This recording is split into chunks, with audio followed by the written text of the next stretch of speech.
I am here with Bill Gates. We know him from Microsoft. We now know him for the Bill and Melinda Gates Foundation. Bill, it's great to see you. Great to see you here in particular because we know the Gates Foundation for its work on infectious diseases, child health, nutrition, agriculture, education, the list goes on. Why does Bill Gates care about finance? Well, it's all about helping the poorest. And one thing they don't have access to is bank accounts. The fee structure, if you have small amounts of money, is just too high.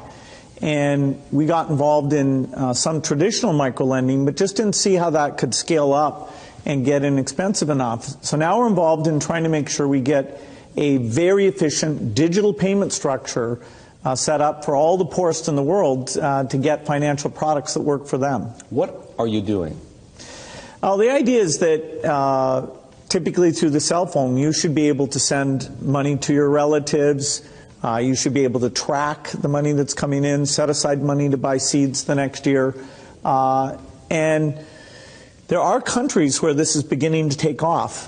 Kenya, Bangladesh, even Somalia, maybe the last country you'd suspect up in Somaliland, almost half of the GDP is done digitally. I don't need to tell you that the poor have been unbanked for as long as there have been banks. Why is this time different?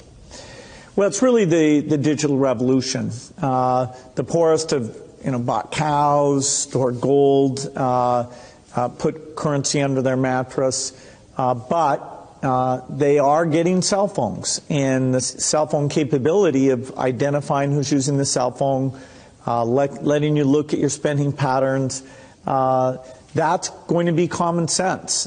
People are going to have help and lots of innovative products competing on top of this digital currency platform. So if technology, mobile phones for example, digital money, helps to increase access to financial services at the same time as it lowers the cost of delivery, why is philanthropy needed? Philanthropy should just be here to bootstrap this.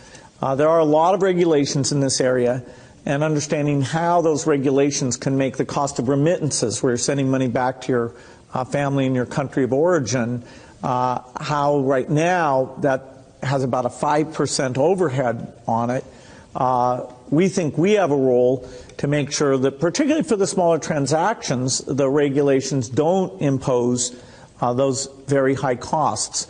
Once this gets going, then we'll step up to the applications and say, okay, how does a savings application help the mother make sure money's focused on the kids? How does it help them stay in school, set money aside for the uniform or for good future planning? Some of what you just described, the need to move money from place to place, the cost of doing so, the overhead, as you put it, makes me think, believe it or not, of Bitcoin, because some people have said, hey, Bitcoin is the answer to those problems. Are you a believer?